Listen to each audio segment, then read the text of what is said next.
ప్రభు అయినటువంటి యేసుక్రీస్తు నామానికి స్తోత్రాలు. అందరికీ ప్రైజ్ ద లార్డ్.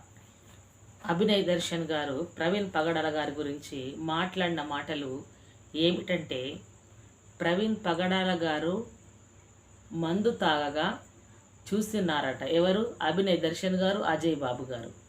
అంటే వీరు వీడియోలో మాట్లాడుకున్నది, వీరు ఫోన్లలో మాట్లాడుకున్నది కొంతమంది వాటిని తీశారు. అంటే వెతికి వాటిని కలెక్ట్ చేశారు.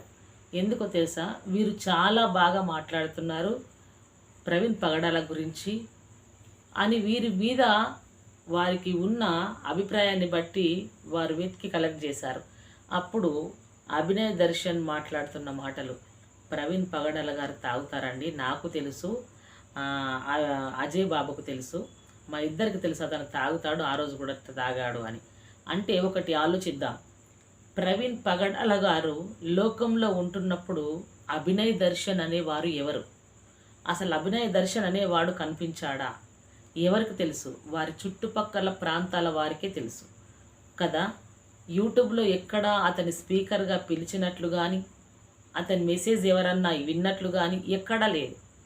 ప్రవీణ్ పగడాల గురించి అతను వాదిస్తున్నప్పుడు కూడా అంత ఎలా అనంటే ప్రతి విషయాన్ని కక్కి పడుతూ రాజకీయ పరంగా పడుతూ వాదించాడు.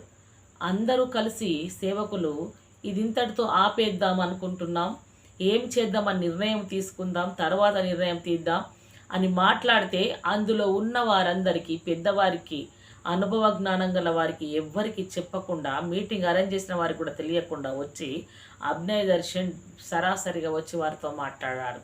ఏమని? మేము ఆపుతాం, మీరు ఆపండి అని. అప్పుడు అభినయ్ దర్శన్ను ఎవరు?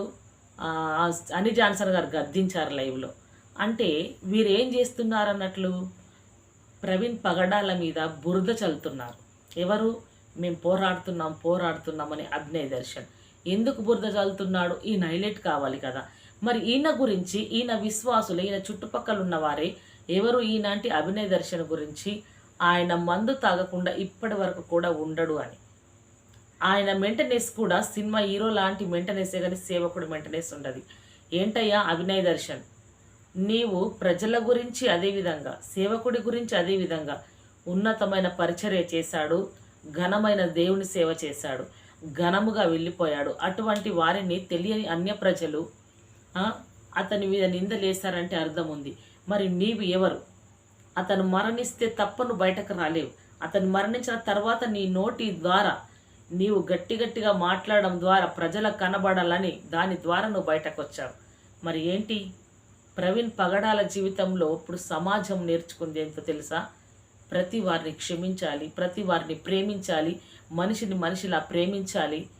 మనం ఏ విధంగానంటే క్రైస్తవులు మన పేరు పెట్టుకున్న మనము ఎక్కడ దేని విషయంలో మనము తగ్గకుండా మన కష్టం మీద మనం బ్రతకాలి, మనం ఉపాధి సంపాదించుకోవాలి, మనము కల్పించే మొదలుపెట్టే బిజినెస్లో అనేకులకు ఉపాధి కల్పించాలి. ఆ ఉపాధిలో కూడా వారిని క్రీస్తు బిడ్డల వలె వారిని ప్రేమించాలి అని ఇంకా చాలా తన పరిచర్యలో ఒక్కొక్క మాట చెప్తుంటే ఇంత లోతు మర్మమా అని ఉంది.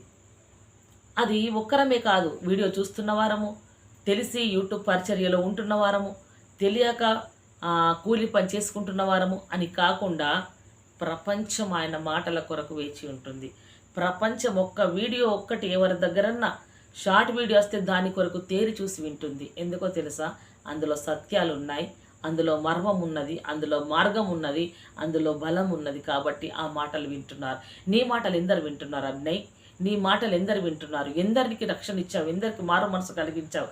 నీ ఆత్మీయ సాక్ష్యం ద్వారా, నీ మాటల ద్వారా, నీ ప్రార్థన ద్వారా నీవు కష్టపడి ఎందరిని రక్షించగలిగావు. నీ మెయింటెనెన్స్ కాకుండా బ్రదర్ అలా కాదు, ప్రతి విషయంలో సహాయము కోరిన వారితో సహా ప్రతి వారిని ఆదరించారు. మరి ఇటువంటి నిందలేసిన నీవు రేపు పరిచర్యకు పనికొస్తావా? తోటి విశ్వాసి మీ, తోటి సేవకుడి మీనే, ఉన్నతమైన సేవ జరిగించిన వారి మీనే ఇటువంటి నిందలేస్తున్నావంటే రేపు నీ సంఘంకి వచ్చిన అటువంటి విశ్వాసుల మీద నువ్వు ఎటువంటి నిందలేస్తావు? రేపు నీ సంఘంకి వచ్చిన వారు నీ గురించి ఏం చెప్తారు? నీ వారి గురించి ఏం చెప్తావు? సాక్ష్యం జాగ్రత్త. ప్రవీణ్ పగడాల గారు ఎవరయ్యా? ఆయన ఎవరు? ఈ కాలము అపోస్తలుడు. ఈ కాలం యవ్వనస్తులకు, ఈ సమాజానికి ఈ కాలపు అపోస్తలుడు ఆయన. ఈ కాలం అపోస్తలుడి మీద అన్ని నిందలేసావంటే నేను అన్నావు. చివరికి ఏమైందో తెలుసా నీ విషయం? 5 కోట్ల రూపాయలు నీకు వస్తుందని ఆశతో నువ్వు వేగిరపడి ఎగిరావనే తప్ప అందులో ఏమీ లేదు. పార్వతి క్లారిటీగా మాట్లాడుతుంది నీ గురించి. ఎందుకో తెలుసా? పార్వతి గురించి నువ్వు ఆ రోజు మాట్లాడావు. ఆమె ఎప్పుడో మాట్లాడిన వీడియోను తీసి నువ్వు ఆ రోజు మాట్లాడినట్టు చూపించావు. కాబట్టి ఊరుకుంటుందా? క్లారిటీ పూర్తిగా చెప్పేస్తారు, వారే కాదు ఎవరైనా సరే. కాబట్టి అభినయ్ గారు, మీ జీవితం మీది. పగడాల గారి జీవితంలా జీవించి సమాజానికి, ప్రజలకు ఉపయోగపడేలా ఉంటే మీడియా ముందుకు రండి. మీడియా అంటే సోషల్ మీడియాలో ప్రవీణ్ గారి గురించి మాట్లాడండి. లేదంటే నీవు చేస్తున్న పరిచర్య సత్యమా అసత్యమా, నువ్వు బోధించేది మర్మమా మాటలా, అవి నీకు, నీ సంఘానికి, నీ విశ్వాసులకు మాత్రమే సంబంధం. సమాజంకు పూయకూడదు. సమాజంలో ప్రవీణ్ పగడాల గురించి ఇంకోసారి మీరు మాట్లాడకూడదు. మీరు పోటీ పడకూడదు. ప్రవీణ్ గారి గురించి అతని పక్షముగా మీరు నిర్ణయాలు తీసుకోకూడదు. ఎందుకో తెలుసా? అతను అవమానపరచకూడదు. తెలియని వారు అవమానపరుస్తున్నారు, తెలియని వారు అతని గురించి సర్టిఫికెట్ ఇస్తున్నారంటే ఒక లెక్క. అన్ని తెలిసిన వారై ఉండి మీరు ఇస్తున్నారంటే మీరు మాట్లాడద్దు. మీ పరిచర్య మీరు చేసుకోండి. ప్రభుల వారు సెలవిచ్చారు. ఏమని? ప్రభుల వారు మనకు మాదిరిగా ఉన్నాడని పేతురు భక్తుడు చెప్తున్నాడు. అవునా కాదా? కాబట్టి అనేక సేవకులు దొంగలుగా ఉన్నారు, దోచుకుని వారై ఉంటున్నారు. యెషయా గ్రంథం చెప్తుంది, ఇర్మియా గ్రంథం చెప్తుంది, ఎజ్కేల్ గ్రంథం చెప్తుంది, దొంగలు దొంగలు దొంగలు అని. ఇటువంటి వారికి ఎవరు సూచనగా ఉన్నారు? ఈ మాటకు ఎవరి ప్రాణాలకు వారే ఉత్తరవాదులు, ఎవరి పరిచర్యకు వారే ఉత్తరవాదులు. ఈ దొంగలు ఎవరు అనేది బోధించే ప్రతి వారికి తెలుసు. దొంగగా బోధిస్తున్నామా, దొరగా బోధిస్తున్నామా, సత్యాన్ని బోధిస్తున్నామా, ఏం బోధిస్తున్నామని. మరి ఎంతకాలం దొంగ బ్రతుకులు బ్రతుకుంటా దొరలాంటి వారిని, సత్యం అనుసరించిన వారిని దొంగలుగా ముద్రలు వేద్దాం. జీవితాల గురించి మాట్లాడుకుందాం. అజయ్ బాబుకు యాక్సిడెంట్ అయిందని అన్నారు. వెంటనే ఫోన్ కాల్ మాట్లాడారు. లేదండి పక్క నుంచి వెళ్ళిపోయింది కారు అని అన్నారు. అంటే మీకు ఇదే పని ఉందా? ఇదే పనా? అంటే క్రైస్తవ సమాజం ప్రవీణ్ పగడాల గారి మరణముతో ఐక్యం కావాలని పగడాల గారు కోరుకున్నారు. నా మరణమైనా సరే కానీ, నేను చనిపోయినను సరే కానీ ఐక్యత కావాలని కోరుకున్నాడు ఆయన. మరి మీరేం కోరుకుంటున్నారు?